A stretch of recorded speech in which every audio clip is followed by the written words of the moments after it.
तारीख 24 अप्रैल 2026। वक्त दोपहर के 3 बजे। दिल्ली के रायसीना रोड पर सन्नाटा है, लेकिन डिजिटल स्क्रीन पर एक खबर बिजली की तरह दौड़ रही है। आम आदमी पार्टी के 10 में से 7 सांसदों ने अपनी ही पार्टी का डेथ वारंट लिख दिया है। राघव चड्ढा, संदीप पाठक और हरवंश सिंह, ये वो नाम हैं जिन्होंने केजरीवाल के साथ मिलकर एक सपना बुना था। लेकिन आज वही नाम बीजेपी के मंच पर खड़े होकर कह रहे हैं, हम गलत पार्टी में सही लोग थे। आज की ये कहानी सिर्फ एक पार्टी के टूटने की नहीं है। ये कहानी है उस मास्टरमाइंड की जिसने संविधान की किताबों से वो पन्ना ढूंढ निकाला, जिसने रातों रात 7 सांसदों की कुर्सी भी बचा ली और केजरीवाल को सड़क पर ला खड़ा किया। अगले 10 मिनट में आप उस पॉलिटिकल चेस के हर मोहरे को करीब से देखेंगे, जिसे आज तक मीडिया ने आपको नहीं दिखाया।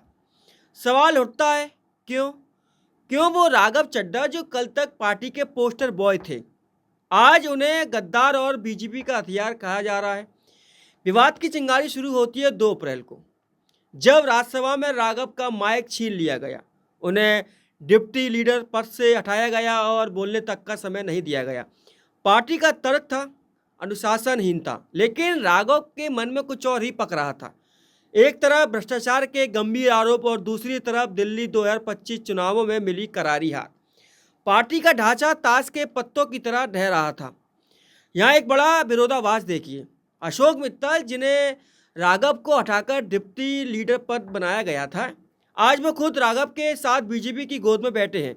ये साफ करता है कि पार्टी के अंदर का असंतोष किसी एक व्यक्ति तक सीमित नहीं था। यहाँ एक मनोविज्ञान लेयर भी है। राघव चड्ढा और संदीप पाठक रणनीति बनाने में बहुत माहिर हैं। एक इंसान जिसने 10 साल तक एक सिस्टम को खड़ा किया, वो उसे अचानक क्यों तोड़ेगा? उन्होंने अपने पोस्ट के साथ लिखा था, खामोश करवाया गया हूँ, हारा नहीं हूँ।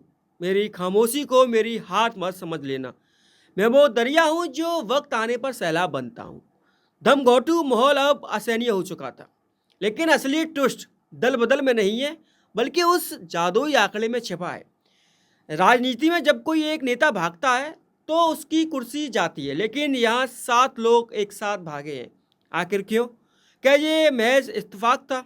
नहीं, इसके पीछे एक ऐसा कानूनी कवच है जिसे एंटी डिफेक्शन लॉ की काट कहा जाता है। संदीप पाठक, जो आपके संगठन के दिमाग कहे जाते थे, उन्होंने प्रेस कॉन्फ्रेंस में एक बहुत गहरी बात कही। जिन आदर्शों के लिए आए थे वो अब समझौते की बलि चढ़ चुके हैं। इधर दिल्ली में मुख्यमंत्री रेखा गुप्ता पहले ही केजरीवाल पर भ्रष्टाचार के वार करती रही हैं, लेकिन इस टूट का सबसे बड़ा असर पंजाब पर होने वाला है। चड्ढा, पाठक, मित्तल, अरोड़ा, ये सब पंजाब से राज्यसभा भेजे गए थे। इनके जाने का मतलब है कि पंजाब की भगवंत मान सरकार के लिए ये एक पॉलिटिकल हार्ट अटैक है। विपक्षी दलों का दावा है कि अब आपके कई विधायक भी पाला बदलने की तैयारी में हैं। अब कानूनी गलत और उसकी गहराई को समझिए। संविधान की 10वीं अनुसूची एंटी डिफेक्शन लॉ कहती है कि अगर 2/3 सदस्य यानी 6.66 राउंड फिगर में 7 सदस्य एक साथ दूसरी पार्टी में मिलते हैं तो उसे विलय माना जाता है। आपके राज्यसभा में 10 सांसद थे। राघव चड्ढा ने ठीक 7 का आंकड़ा छुआ और अपनी सदस्यता को बुलेट प्रूफ बना लिया। लेकिन यहाँ एक बारीक कानून लेयर और है। दल बदल कानून का पैरा 4 कहता है कि विलय तभी वैध है जब मूल राजनीति दल का विलय हो। राघव चड्ढा को सचिवालय में यह साबित करना पड़ा कि वे ही असली पार्लियामेंट्री पार्टी का प्रतिनिधित्व कर रहे हैं। अगर एक भी हस्ताक्षर कम होता, तकनीकी चूक होती, तो आज इन सबकी सदस्यता रद्द हो सकती थी। अब संजय सिंह सिर्फ कोर्ट के चक्कर काट सकते हैं, क्योंकि फिलहाल कागज पर राघव का पलड़ा भारी है। अब वो राज सुनिए जिसने सबका दिमाग हिला दिया। राघव चड्ढा ने Z+ की सुरक्षा की मांग की थी और अशोक मित्तल के खिलाफ ईडी की जांच की खबरें भी उड़ी थी। आलोचक कह रहे हैं कि ये डर था, लेकिन हकीकत यह है कि ये एक सर्जिकल स्ट्राइक थी। इसका सीधा असर देश की अर्थव्यवस्था पर भी पड़ेगा। अब तक राज्यसभा में सरकार के पास बहुमत की कमी थी, जिसकी वजह से कई बड़े आर्थिक बिल यानी इकोनॉमिक बिल अटके हुए थे। इस विलय के बाद बीजेपी अब बहुमत के उस आंकड़े के करीब है जहां वो GST बदलाव, नए लेबर कोड और कड़े कानून बिना किसी रुकावट के पास करा पाएगी।